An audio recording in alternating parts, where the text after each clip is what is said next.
welcome to Wide Angle this week. If you all remember, a few weeks ago, we'd interviewed the author George Cherian on his book called Hate Spin, where he mapped right-wing ideologies and the growth of them and how they're spun to create an atmosphere of political hate. Now, you might be wondering why I'm starting with that introduction, but I'll put it in context for you.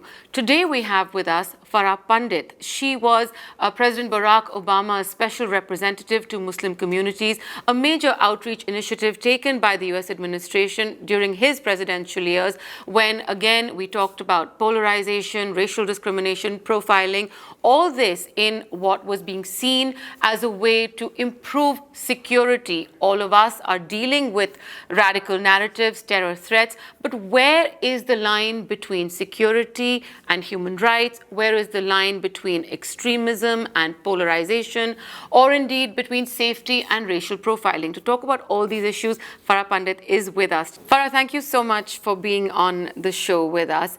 You know, your work as special representative to Muslim communities, we're now nearly 2 years into the Trump administration. We've seen an increasing trend of alienation with the ban on Muslim immigrants into the United States.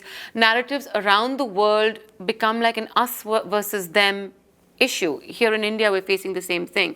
If you are empathetic to Muslims, or if you say they're part of the mainstream and the community, you immediately get branded anti-national, go to Pakistan, secular. These are words that we're all familiar with. Similar kind of polarization in the United States. There's a similar polarization around the United States, of course, but let's step back.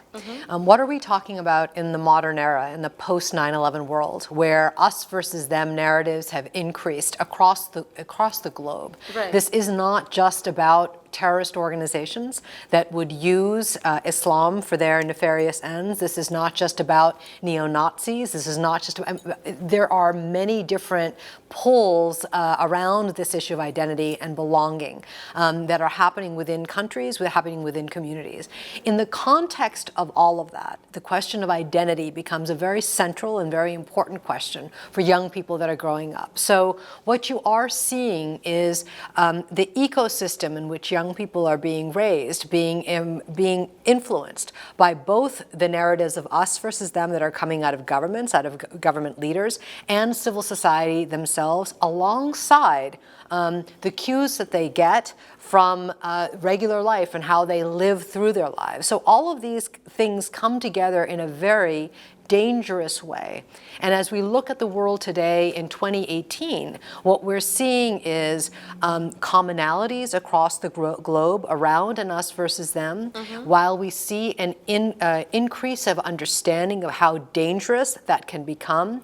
We don't see a de-escalation in the way in which we're able, as society, to puncture that us versus them, which brings us to the question, what is, in fact, the future for all of us if we don't see more of an effort by all of us to make sure that we're building communities that are resilient to that idea of an us versus them. So do you think that in the last 2 years, since the administration has changed hands in the United States, some of the work that people like you were trying to do, the kind of outreach you had, in spite of what many in the Middle East, certainly many in the Muslim world, see as the West's imposition of whether it's military, whether it's political systems, whatever it may be, you were sort of a bridge, or trying to be that bridge. Do you think that some of your work has kind of come to naught because of the last 2 years and what's going on?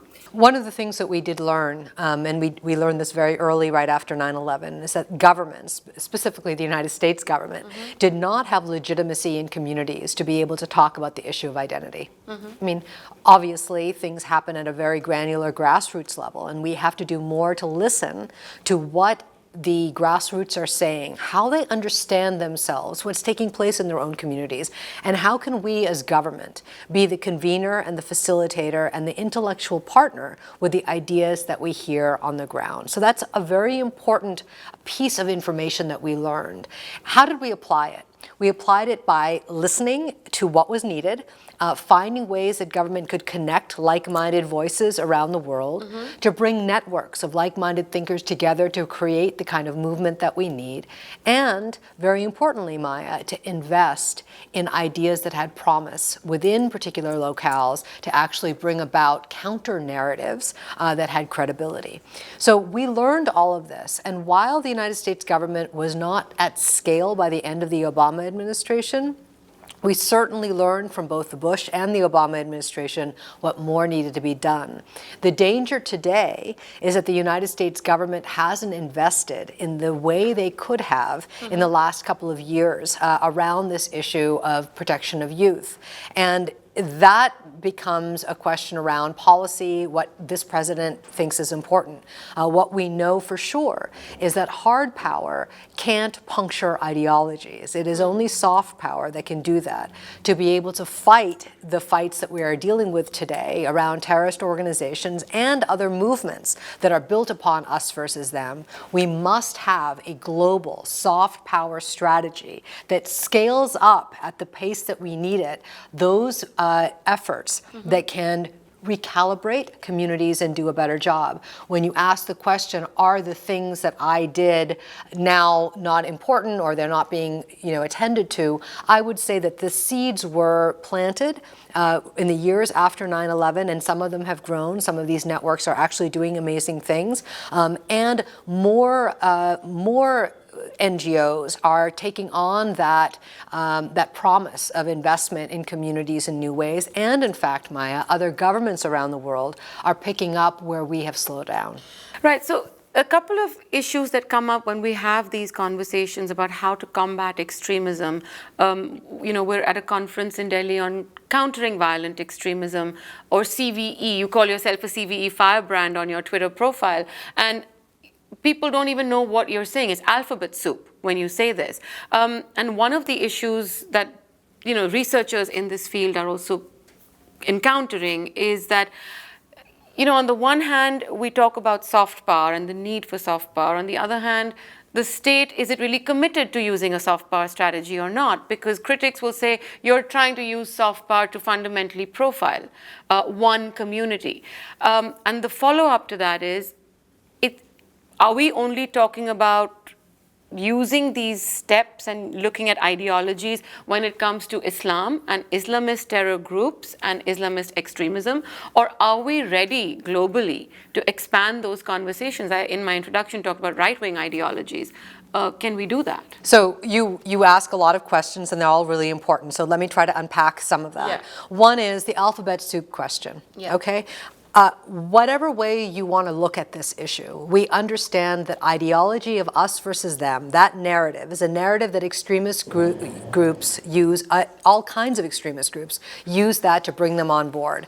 Along with gangs do the same thing. You're not going to be part of this. So that idea of tribal identity, belonging, that's a pathway towards something, okay? Fighting that path, making sure that there are roadblocks along the way to make sure that people do not move in the direction of violence or move towards a direction of increasing their hostility towards the other, means that community in general must do far more to make sure that the voices of extremism don't get power. That's the fight that we are dealing with, whether you call it the war of ideas, whether you call it the battle of ideas, the marketplace of ideas. We're lifting up the credible voices that are helping to prevent those voices that advocate for an us versus them, that advocate for violence, that advocate for extremism. They don't get power. So that's the thing that we are facing. It is not about surveillance. This is not about kinetic. This is about non-kinetic tools in the toolbox that come in all forms and sizes all over the world in a multitude of different ways. That's the thing that we are trying to dissect and unpack here today during this conference. What are the things that we've learned in the 17 years since 9/11, as the world has understood that non-state actors, in this particular case, it was Al-Qaeda and now ISIS and other groups like it, how can we make sure that going forward in the world that they don't have the capacity to radicalize young people. You raise a really important question. We aren't just talking about terrorist groups when we're talking about us versus them. Today in the conference, we're also talking about right wing. We're also talking about other kinds of neo-Nazis, other kinds of groups out there. But for the purposes of the things that I have worked on, I particularly was working with young people that happen to be Muslim, because that is the demographic that groups like ISIS and groups like Al-Qaeda were preying upon. They're preying upon Muslim youth. They're not preying against, they're preying, trying to lure in Christians or lure in Hindus or lure in Jews. The demographic that they're looking at is huge. Nearly 1 billion Muslims under the age of 30 all over the world are their potential recruits to join their armies. So what we must do is scale up our opportunities out there within community by community, to localize solutions to make sure that kids are protected from that ideology. And that's what we're talking about here. That's the fight that we are fighting in the soft power domain. So one of the arguments that a lot of civil society actors who are working in this space say is that radicalization is not devoid of the context that the person is radicalized in. So where do they come from? What's happened in their own home, in their neighborhood, in their wider community, has a direct impact, perhaps even more than some ideological pull of, I don't know, the caliphate or whatever it may be. So it's important for governments to look at local contexts as well and local factors. The government comes back with a response to that, saying, well, I mean, if local context was the only reason why people would radicalize, then, out of the 6 billion or 8 billion human beings we are on the planet, more than 70% would be radicalized in one form or another.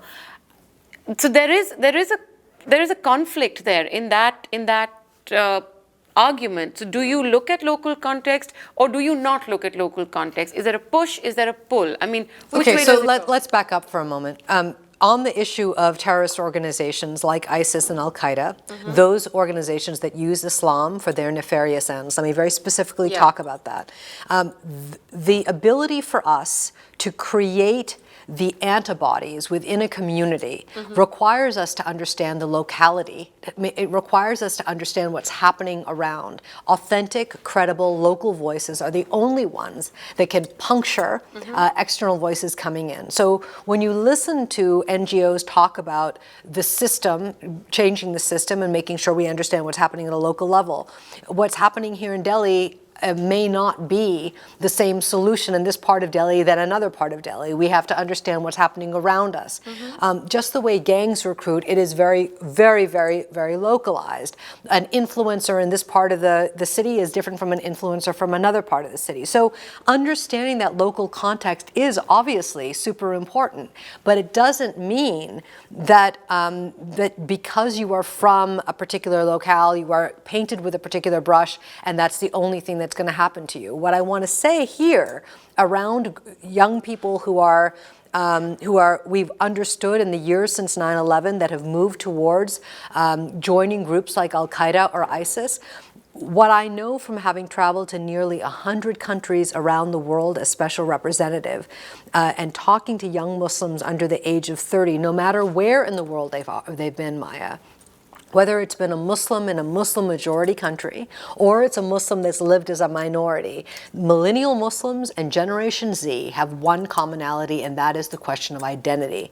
They are asking themselves, what does it mean to be modern and Muslim? What's the difference between culture and religion? And one may say, everybody asks questions about who they are. It doesn't matter what your religion is. Of course, that's true. Generations ago, people were always asking what the point of life was. What do we need to do? Who am I? What am I going to contribute? But when you have more voices, louder voices, voices that are present in every way, saying that the only way that you can actually engage in your identity in a real way is to join us, and they're turbocharged by a surround sound system, offline and online, that says, come down this path. Yeah. We have a very different context that we're facing. And that is the challenge that we're facing today. So it's a crisis of identity. The locality matters.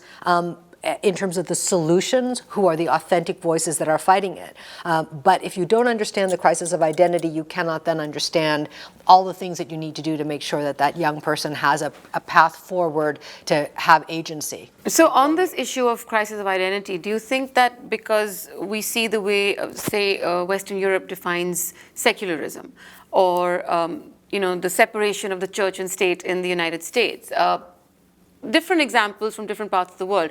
In India, secularism is about the tolerance and respect for all faiths. In Western Europe, it might be the absence of an expression of faith, as the case may be.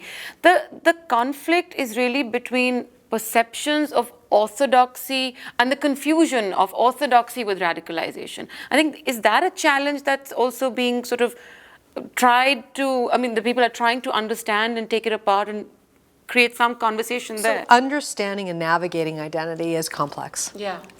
And to find authentic answers to the thing you're searching has been a problem for us as we've looked and unpacked what the research tells us about how people search to find answers to all these questions. So I often talk about Sheikh Google being the answer here. What does Sheikh Google have to say about how I can be a Muslim? How can I showcase this?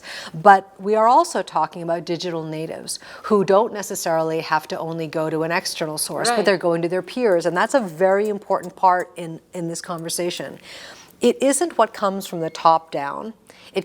For young people, it's what's happening at the peer level. How do their peers talk about who they are and how to be cool and how to engage in their identity? Those conversations and the cues that they get come from a lot of places. They come from other peers in other parts of the world. They come from what they think is cool. They come from so some of it is theology, what they believe to be authentic. Who are those authentic sources? How do they deem them authentic? What is the legitimacy behind that? Or it's something that they believe to be the right way forward because they've read something or they've absorbed something from another different kind of channel. So there isn't one or another way. It is really a multitude of different signals that these peer groups get around the world around identity, and some of it has to do with orthodoxy and that theology and what they think is right and wrong. A lot of it also has to do with not knowing themselves enough about their own culture and their own religion or their own history and heritage. It's the erasing of the global conversation, Maya, on the diversity of Islam, and there we have a global problem. What has happened in the context post 9/11 years is that instead of having a very rich and very complicated conversation about the diversity of Islam, we're having a very simplified conversation about Islam, and we're describing Islam as if it is a monolith, as if everybody is the same. And what that has done is it has given signals to pop culture, it has given signals to nation states, it's given signals to the wide variety of people about what it means to be Muslim. So if you ask somebody to close their eyes and describe for you what a Muslim woman, for example, looks like, the majority of people in this world today will describe her as wearing something that's covering her hair, or maybe even covering her face, wearing very modest clothing. They will never see a different signal because that's what we've seen across the board. Similarly, you brought up Europe. If you go to young people in Europe, and this is something that I experienced and was really surprised by. Rather than with an open and free society learning about the diversity of Islam, you go to the guy with the longest beard and the highest hat, and you say, "Well, what does the Quran tell me that I'm supposed to do?" Instead of learning on your own and understanding how things have been interpreted, they believe that that is an authentic source because that person looks a particular way. And then the third point I would make about the authenticity piece and the understanding of Islam and identity is what we do as communities around the world, as nation states, and how we have given ownership over Islam towards the Arab world, as opposed to Muslim. There are more Muslims that live outside of the Middle East than in it. In fact, that's going to bring me to my last question, because the world looks at India, and I get asked this all the time.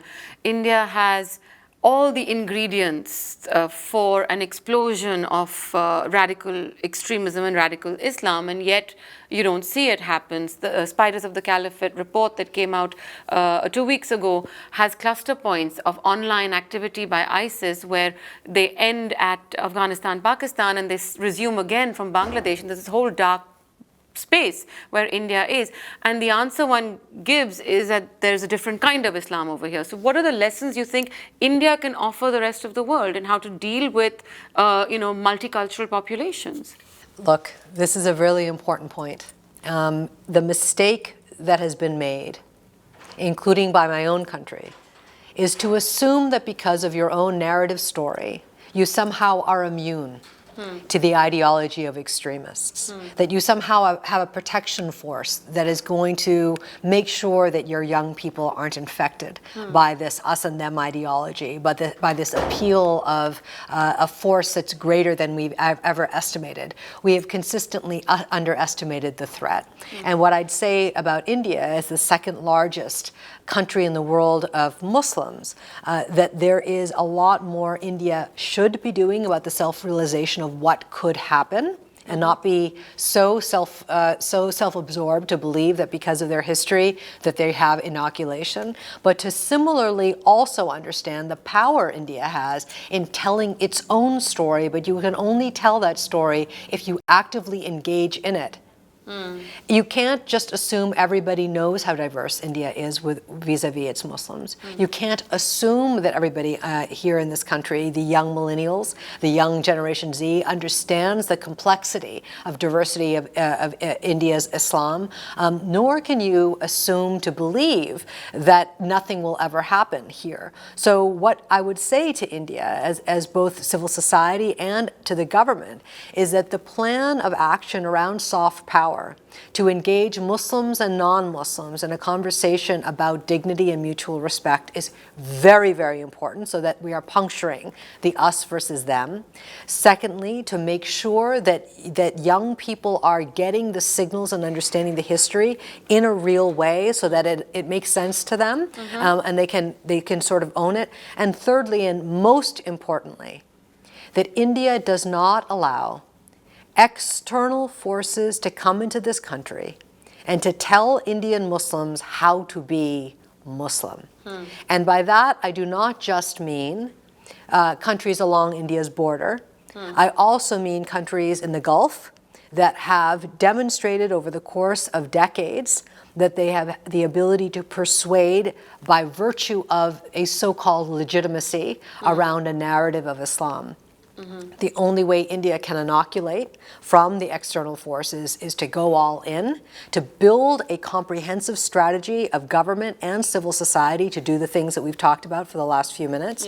And also, and finally, to make sure that there is nothing that's being said around, both from the government and from civil society, that puts forward an idea that there is no equality in the largest democracy in the world, that in fact that you give dignity to all voices, of all religions, of all faiths, of all backgrounds and heritages within this incredibly diverse country. If you don't do that, the extremists have an opportunity to say, look, there is a reason why there's an us versus them, and that's something that we have learned from other parts of the world, and I think India should learn that lesson too. I think that's an important point to end this conversation on, and lots of food for thought on that. Farah Pandith, thanks very much Thank you for so speaking much. to us. I appreciate it. Thank you. To receive instant updates on all videos from The Wire, click the subscribe button and hit the bell icon. Pay to support independent journalism. Click the link in the description and choose the amount you want to pay.